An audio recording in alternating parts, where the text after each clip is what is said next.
All right, so we're starting with the Gospel of Sri Ramakrishna, and I think I heard we're on page 583. Is that right?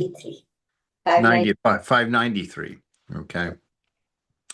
And we're going to jump in with the Master's attitude toward women uh, in relation to his spiritual life, his spiritual practice. And there's a lot to say. I'll just read it, but I'm going to give it a little bit of context so that nobody gets their feelings too hurt or gets too offended and decides to cut out before we get through the paragraph. Because it's quite interesting. I mean, it's quite strong what he says, but he's talking to a group of young men, to his disciples, and he's teaching them about, spiritual life. And he's talking about women, and he says, I am very much afraid of women. When I look at one, I feel as if a tigress were coming to devour me. Besides, I find that their bodies, their limbs, and even their pores are very large. This makes me look upon them as she-monsters. I used to be much more afraid of women than I am at present. I wouldn't allow one to come near me. Now I persuade my mind in various ways to look upon women as forms of the blissful mother. Right, so that's a very big um, advance, right there from she monsters to the divine mother. So he's moving in a positive direction, I'm happy to say. But we have to put this into a cultural context because in India, it's not, at least from what I've seen, and of course, if you live there, have lived there, correct me. But from my conversations with some of my fellow monks over in India, many of them did not interact or talk to a woman until they were in college. If they didn't have a sister, especially if they didn't have a family member, that the culture there was broken into men and women, and men spent their time with men, and women spent their time with women, and they didn't cross the boundaries. And in village life now, it's still the same way. So his talking about his fear of women is not from experience with women. It's from whatever he gathered or what he garnered about women. And you know, that could be almost anything. So he says, this makes me look upon them as she-monsters. I used to be much more afraid of women than I am at present. I wouldn't allow one to come near me. Now I persuade my mind in various ways to look upon women as forms of the blissful mother. A woman is no doubt a part of the divine mother, but as far as a man is concerned, especially a sannyasin, right, a renunciate, or a devotee of God, she should be shunned. I don't allow a woman to near me very long, no matter how great her devotion may be. And after a little while, I say to her, "Go and see the temples." If that doesn't inspire her to move, I make myself leave the room and out of the pretext of smoking. Right, and so really more than that. Well, first of all, this is not a statement about women in and of themselves. This, right? This is not a judgment of women and their character. Ramakrishna is purely talking from the male perspective of someone who's a sannyasin or who's a primary practitioner of spirituality. And so this really talks about the condition of men more than women. And that and we see this in our society, and certainly I don't have to tell women what the condition of men is, and how in our culture, they have women have to treat all men as if we're dangerous. I feel that. I know that's true. I know the number of times that I've been out on a walk in the woods and came upon a woman who was turned on the path in front of me, who was walking in front of me, and took off running. There was another time where it was such a nervous thing because I didn't know what to do. We were in the woods and it was dusk, and a woman was approaching me on the path, and I was going past her, right? I knew I was going to pass her on the way, but the bench, the park bench that I would circle around for the end of my walk and come back was just about 25 feet ahead. And so I knew that this woman was going to pass me, and right behind her, I was going to U-turn and start walking back the other direction. And I knew this woman is going to lose her marbles. She's going to think that I'm, turning around and following her at this point. And I didn't know what to do, because I didn't want her to freak out because it was dusk. And if I was a woman, I would have been concerned if I did what I was going to be doing. Better. And and so I just told her, I told her, I said, I know this is weird. I'm just letting you know I'm turning around on my walk at the bench. I'm not following you. As soon as I said that, she took off running. It's like, that made me more creepy. I was like, oh God, there's no winning in this one. So, this is what we're talking about. And he's talking about it very plainly because he's talking to his young disciples, whom he's very close with. And he's telling them, as a man, and I, I don't know. This is a weird thing to say on tape, but I don't know much about women's sexuality. Really, I don't know anything about it, just to be frank. And so, but I don't think that we really have the same reactions toward each other. At least I don't see that in evidence. समझी बना दिया अच्छा it seems to me that men are much more visually interested than women are. I don't know if that's true. That could be an old-fashioned, old world way of thinking. Forgive बहुत me tasty है for any of that. Right? But so I'm just creepy saying, लग रहा है I'm gonna mute here Rajani, real you quick. need Just to a moment. mute her. Here we I'm go. sorry Okay. Please unmute if you need to say anything. No worries at all. And so anyway, let me just make this short. That if Ramakrishna was talking to a room full of women, he would be giving them the same set of instructions about their relationships with men. And this is for people who are at the sannyasin level, who are thinking about renouncing, or who are serious practitioners who are like, this and this alone for me, that I'm going here. And he's saying you need to protect yourself from lust, right? From desire. And this is one of the biggest ones that we have to encounter in this life. And he says, take it very careful, take it very seriously, and be very adamant in it for yourself. And so he says, while practicing sadhana, while doing your spiritual practice, a man should regard a woman as a raging forest fire or a black cobra. But in the state of perfection, after the realization of God, she appears as the blissful mother. Then you will look on her as a form of the divine mother. Right, so he's showing this is not the end game for men to be afraid of women or for men to shun women. That's not the end game. The end game is a deep respect for women as manifestations of the divine mother and men as the manifestations of the divine father, as it were. And that is the ideal, is to have that level of respect for one another, to see the divinity in each other, to not see each other as bodies, and not to see each other as objects, and not to treat each other as avenues for pleasure. That is a bane of modern society. It's a real problem, and it causes problems on both sides. Neither side is winning in that arrangement. And so it's good just to respect one another and to look, and just like we look at everybody, men and women, we look first at the divinity in each other and to make that our practice. I think that would be a summary there. These other tricks that he did for himself, he did through discernment. One of the places he tells his young men, he says, when you see a beautiful woman, discern, think, what is beautiful there? It is skin and bones and pus and blood and intestines, in a package. It's don't be fooled by it. So he's saying, see things as they are. These are not the things that are going to fulfill us or that are going to make our lives whole. He says, so we should be looking through beautiful things, beautiful people, beautiful mountains, beautiful flowers. We look through them at the divine. We don't look at the thing, the object itself, and desire it. We learn to look through it at a glass, like a glass, to the divine behind it. So that a mountain leads you to worship, a beautiful man or a beautiful woman leads you to worship. That was how Ramakrishna with his wife, with Sri Sharda Devi, the Holy Mother.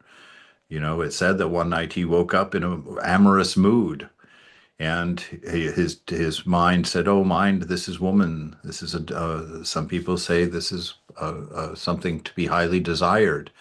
And he says that Sri Sharda was laying there sleeping, and he reached out to touch her. in that amorous way with his hand. And he said, as soon as he reached out his hand, he went into samadhi, right? Mother took him right out of his body. Said, nope, that's not for you, right? And so this is the level that he was working at. This is the level that he was on.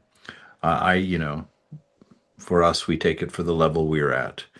And this is part of those scriptures, you cut off the head and the tail. Those things that you can accept, accept. Those things that you don't, cut them off, throw them on the floor for now.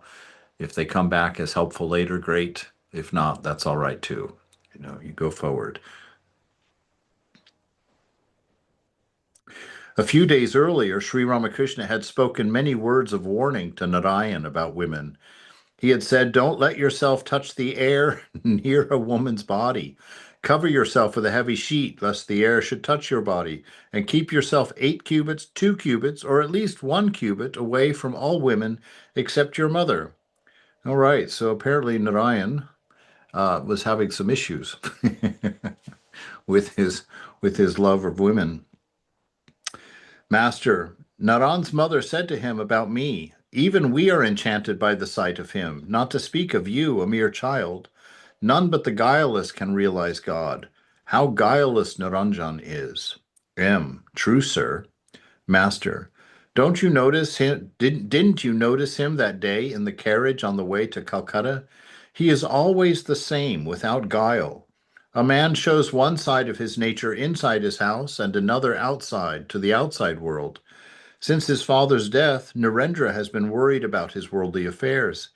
He is slightly calculating mind. How I wish that the other youngsters were like Naranjan and Narendra. Today I went to the village to see Nilkantha's theatrical performance. It was given at Nabin Nayogi's house. The children there are very bad. They have nothing to do but to find fault. In such a place, a personal spiritual feeling is restrained. During a performance the other day, I saw Dr. Madhu shedding tears. I looked at him alone. All right, to not be distracted. So these are things. Even here, the children misbehaving and being negative about everything, saying negative. I can just imagine a couple of teenage boys sitting there and just bad mouthing the holy man. you know, Funny way that he dresses, the funny way he talks, or whatnot. But we have to just keep our eyes on the good. So he saw someone in the audience who was weeping in devotion, and he paid only attention to him and blocked out all of the other distractions in the room with him. To M, can you tell me why people feel so much attracted to this place, meaning himself? What does it mean? M, it reminds me of an episode in Krishna's life at Vrindavan. Krishna transformed himself into the cowherd boys and the calves, whereupon the cows began to feel more strongly attracted to the cowherd boys, the gopis, and the calves. Master, that is the attraction of God. The truth is, the Divine Mother creates the spell, and it is that which attracts people. Well, not as many people come here as used to go to Keshab Sen, and how many people respect and honor Keshab? He is known even in England. Queen Victoria spoke with him. It is said in the Gita that God's power is manifest in him who is honored and respected by many, but so many people do not come here. It was the householders who went to Keshab Sen. Master, yes, that is true, and the worldly minded. Will what Keshab has founded remain a long time? Master, why, he's written a Samhita, a book of rules for the guidance of the members of his Brahmo Samaj. But it is quite different with the work done by by a divine incarnation himself, Chaitanya's work, for instance. Master, yes, that is true. You yourself tell us that Chaitanya said, the seeds I have sown will certainly bear fruit sometime or other. A man left some seeds on the cornice of a house. Later on, the house fell down and the trees grew from those seeds. See the attitude he's putting forward here. He's saying, that, and I'm familiar with this from my whole exercise in going to Colorado and wanting to help a center start there. And, I found myself very reticent about coming up with a plan or about making a plan. Even even putting up a flyer, we decided that we wouldn't do any of that. That really we plant seeds and we water them, but we're not responsible for the growing. We're not responsible for what form or shape that it takes. It's very important when we're working with people to work with principles, and to not work with rules and particulars like, no, do it this way, do it that way. Give people principles to work with and let them be creative in the way that they use those principles to form their own rules, their own specifics for the way that they're going to grow, the way that they're moving forward in that way. And so it's good to surrender to what is and accept that as the work of the Lord, and then within that which is, water your plants. you know, Water your plants, show your love, be love, encourage, always hope, always believe, always trust, never fail, always be there with people. And so we see him here talking about this and wondering about whether Keshav's organization was going to last or not. It was interesting that he didn't form an opinion on that. He just said, well, Keshav thinks so. He's written a Samhita, a guide, a rule for the order of his Brahmo Samaj, right? But then he goes on and talks about planting seeds and how even if the house falls down, if the seeds were planted, they're going to sprout and rise up. Even if the structure that you put there is gone, the seeds of that which is really important will continue on.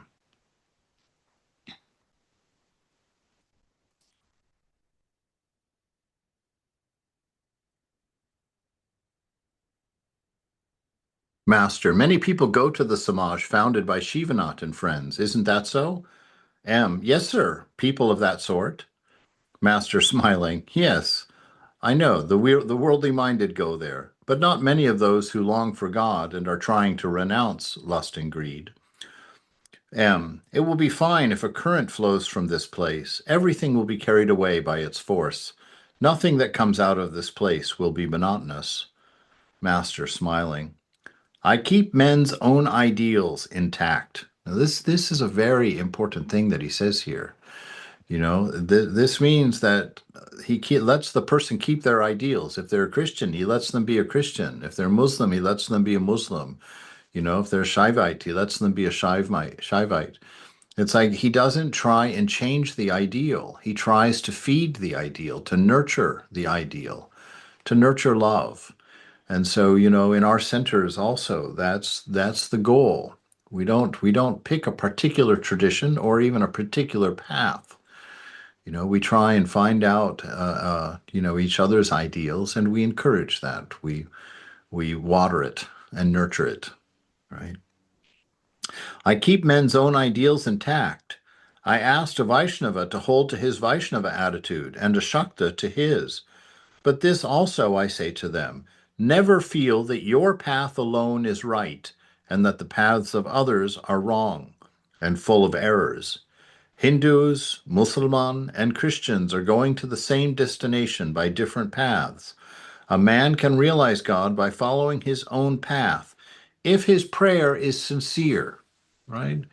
So the things that were important to Ramakrishna were not so much the rituals you're doing, not the specific dogmas and creeds that you're following, but how you're following them.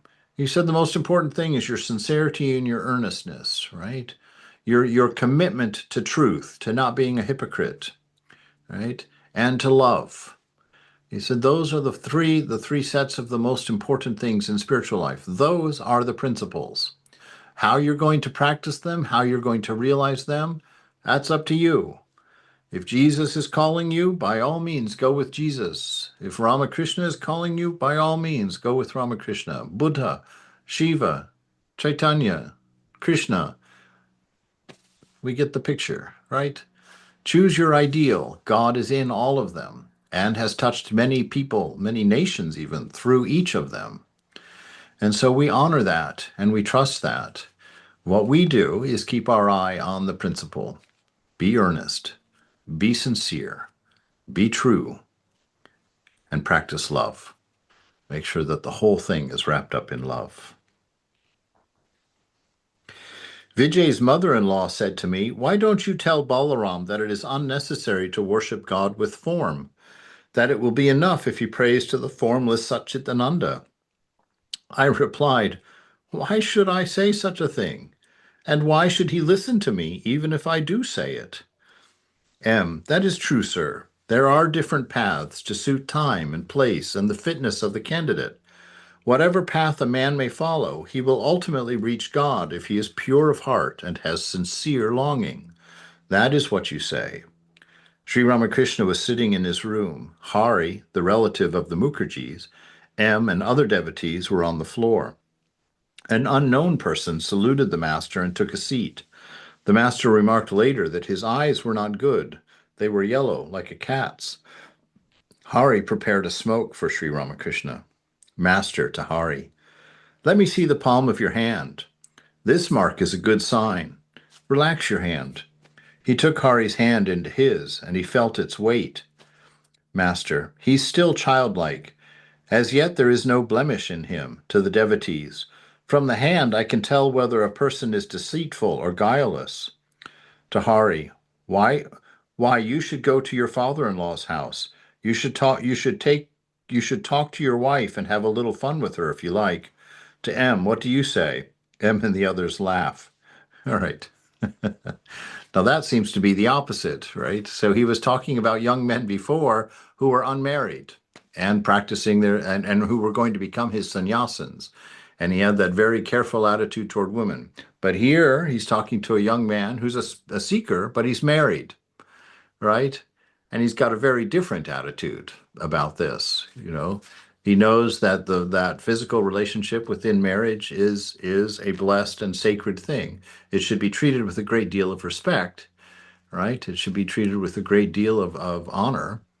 It shouldn't be well, anyway, we don't need to go into that. Just keep it keep it holy and keep it respectful for each other. All right. If a new pot becomes bad, one can no longer keep milk in it. Master smiling, how do you know that it is not already bad? The two Mukherjees, Mahendra and Priyanath, were brothers. They did not work in an office, but had their own flour mill. Priyanath had been an engineer, and Sri Ramakrishna talked to Hari about the Mukherjee brothers. Master, the elder brother is nice, isn't he? He's artless. Hari, yes, sir. Master, isn't the younger brother very miserly? I understand that since coming here he has improved a great deal. He once said to me, I didn't know anything before. To Hari, do they give anything in charity? Hari, not much, as far as I can see. Their elder brother, now dead, was a very good man. He was very charitable. Master, to M and the others, whether a person will make spiritual progress or not can be known to a great extent by his physical marks. The hand of a deceitful person is heavy. A snub nose is not a good sign. Sambhu had that kind of nose, hence he was quite sincere in spite of all of his wisdom. He was not quite sincere in spite of all of his wisdom. Pigeon breast is not a good sign either. Hard bones and heavy elbow joints are bad signs too, and yellow eyes like a cat's. A man becomes very mean if he has lips that are thick like a dome's. A Brahmin was here a few months acting as priest of the Vishnu temple. I couldn't eat the food that he touched. One day I suddenly exclaimed, he's a dome. Afterwards he said to me, yes, sir, we live in the dome quarters. I know how to make wicker baskets and such things, just like a dome. There are other bad physical signs. One eye, right? And squint eyes. It is rather better to have one eye, but never squint eyes. Squint-eyed people are wicked and deceitful. And I heard that by squint-eyed, this is a mistranslation I heard, that squint-eyed means what he's talking about is the eyes, like what, oddly enough, like what Ananda has, the eyes that weren't quite in alignment when they looked. And so that just shows you that even though someone has a bad sign, that doesn't mean that they have to be subject to it, that it's really the heart and the karma can override any of these bad signs. Anyway, in other places, he tells us not to pay attention to these things. Don't, it's not for us to go and learn to read body signs and make judgments around people. This is for somebody who's specifically a guru, right? Who's going to be giving deep advice through a deep relationship with somebody. He'll use everything at his disposal to know the person he's working with. So he says the right thing, offers the right teaching, the right advice.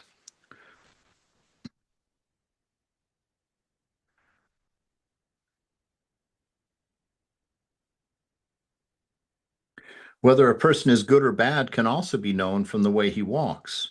Sri Ramakrishna paced the veranda. M and Babaram walked with him. Master to Hazra, a man came here. I saw that his eyes were like a cat's, and he asked me, "Do you know astrology? I am in some difficulty." I said, "No, I don't know. Go to Bharanagore, there you will find astrologers." Babaram and M talked about Nilkantha's theatrical performance. Babaram had spent the previous night at the temple garden after his return from Nabhan Sen's house. In the morning, he had attended Nilkantha's performance with the master.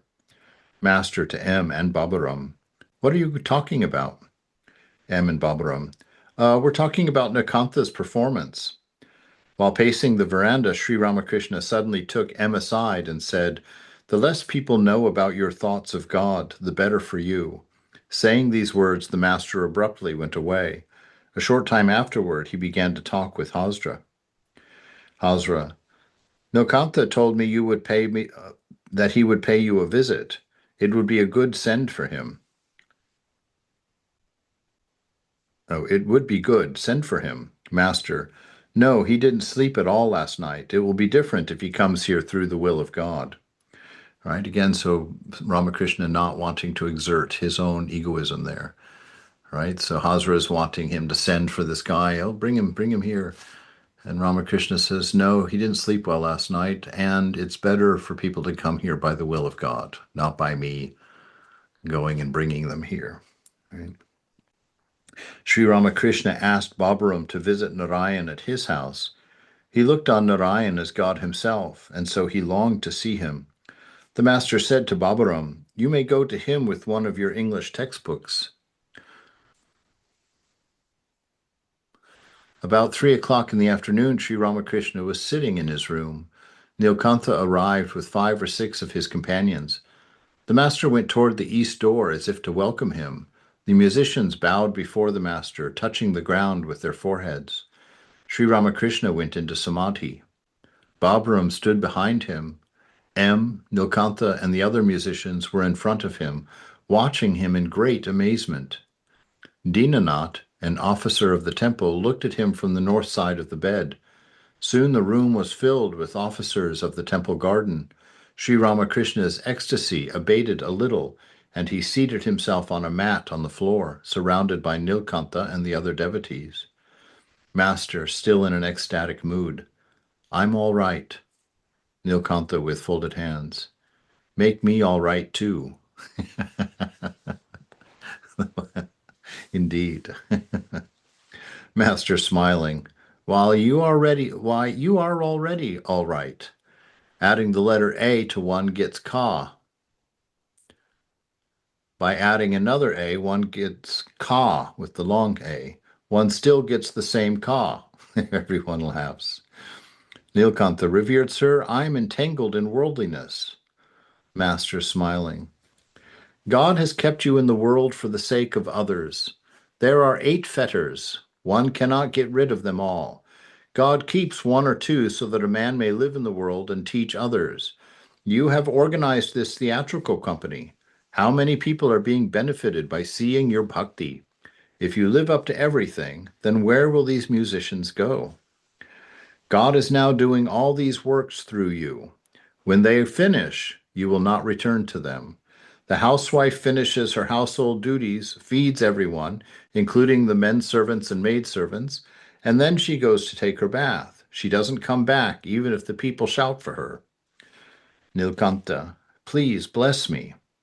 Master, Yashoda went mad with grief because she was separated from Krishna.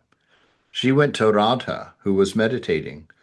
Radhika said to her in an ecstatic state, I am the ultimate Prakriti, the primal power. Ask a boon of me. Yashoda said to her, What will I ask of you? Please bless me. that with all my body, mind, and speech I may think of God and serve him, that with my ears I may hear the singing of God's name and glories, that with my hands I may serve Hari and his devotees, that with my eyes I may behold his form and his devotees. Your eyes fill with tears when you utter the name of God. Why then should you worry about anything? Divine love has grown in you. To know many things is ajnana, it's ignorance.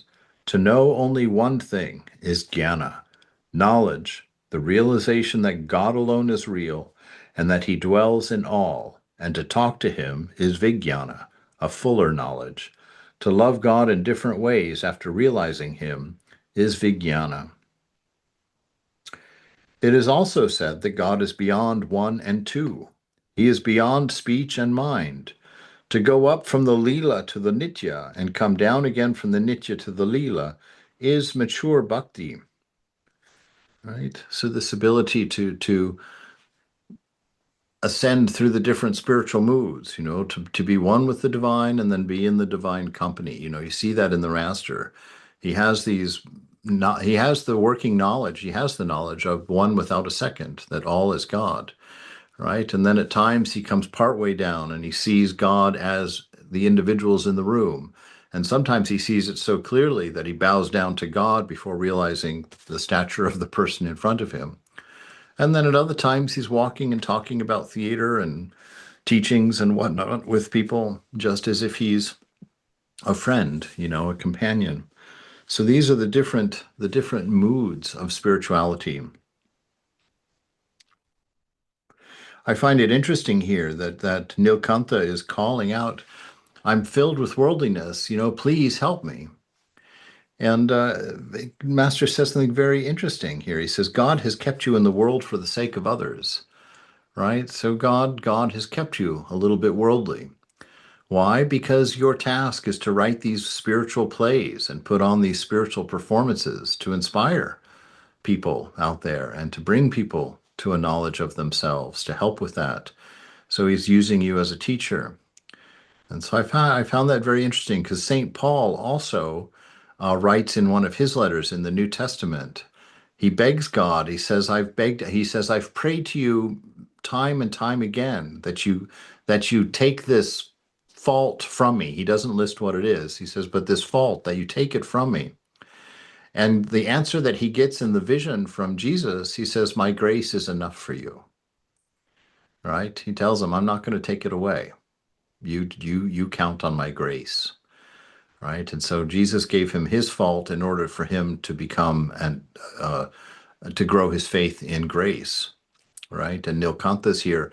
He's keeping Nilkantha entrenched in the world so that he can perform these plays and put on these shows and write these scripts that are inspiring and lifting people up everywhere. I love that song of yours about aspiring to reach the lotus feet of the Divine Mother. It is enough to know that everything depends on the grace of God, but one must pray to God. It will not do to remain inactive.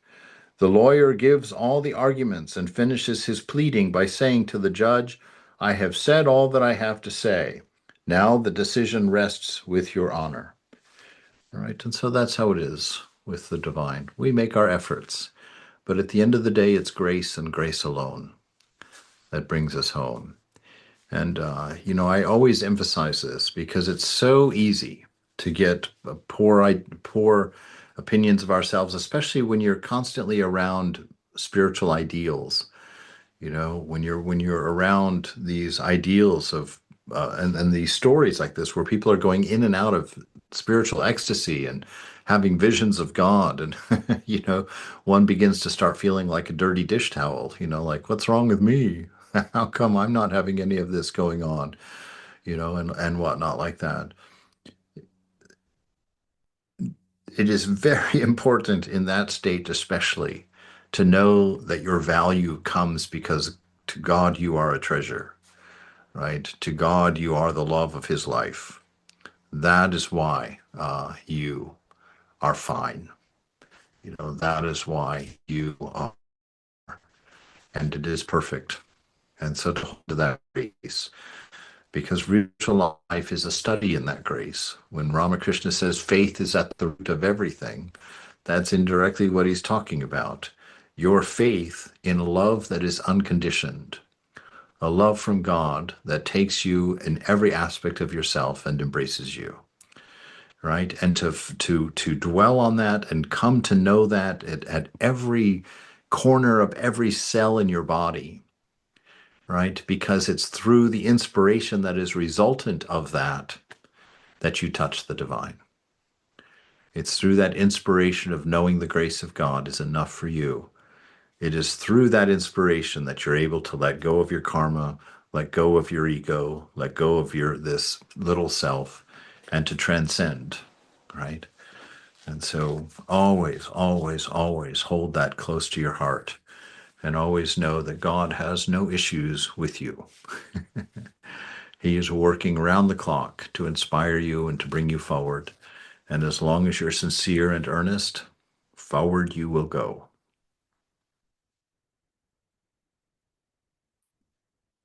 After a few minutes, Sri Ramakrishna said to Nilkantha, "You sang so much in the morning, and now you have taken the trouble to come here. But here everything is honorary." Nilkantha, "Why so?"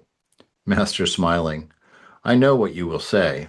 Nilkantha, "I shall get a precious gem from here." Master, "You already have that precious gem. What will you gain by adding again the letter A to Ka? If you don't have the gem, should I like your song so much?" All right, so keeping his eyes spiritual there. You're not going to get a gem now. You've got all the gems you need in here. Don't spoil it by talking about getting something in return for your singing. He says that gem is what makes your singing beautiful. Ram Prasad had attained divine realization. That's why his songs appealed so much. I had already planned to hear your music. Later on, Nayogi too came here to invite me. The master was sitting on the small couch.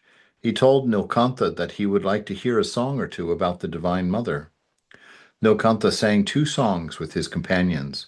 When the master heard the second song, he stood up and went into samadhi. Presently he began to dance in an ecstasy of divine love. Nilkantha and the devotees sang and danced around him. Then Nilkantha sang a song about Shiva, and the master danced with the devotees. When the singing was over, Sri Ramakrishna said to Nilkantha, "I should like to hear that song of yours I heard in Calcutta." "About Sri Gauranga?" The master, "Yes, yes." Nilkantha sang that song. The beautiful Gauranga, the youthful dancer, fair as molten gold. Sri Ramakrishna sang again and again the line, "Everything is swept away by the onrush of love," and danced with Nilkantha and the other devotees. Those who saw that indescribable dancing were never to forget it. The room was filled with people, all intoxicated with divine joy. It seemed as if Chaitanya himself were dancing with his companions. Manamohan was in an ecstatic mood. He was a devotee of Sri Ramakrishna and the brother-in-law of Rakal. Several ladies of his family had come with him. They were witnessing this divine music and dancing from the north veranda. Sri Ramakrishna sang again, this time about Gauranga and Nityananda. "Behold, the 2 brothers have come who weep while chanting Hari's name." He danced with Nilkantha and the other devotees, improvising the line, "Behold, the 2 brothers have come, they who are mad with the love of Radha." Hearing the loud music, many people gathered about the room. The veranda to the north and to the south, and the semicircular porch to the west of the room were crowded with people. Even passengers in the boats going along the Ganges were attracted by this kirtan.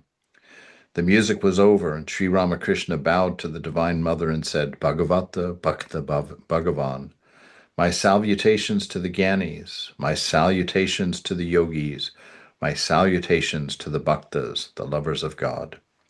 The master was seated on the semicircular porch with Nilkantha and the other devotees.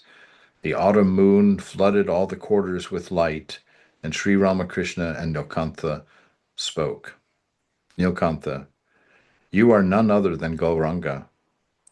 Master, why should you say such a thing? I am the servant of all.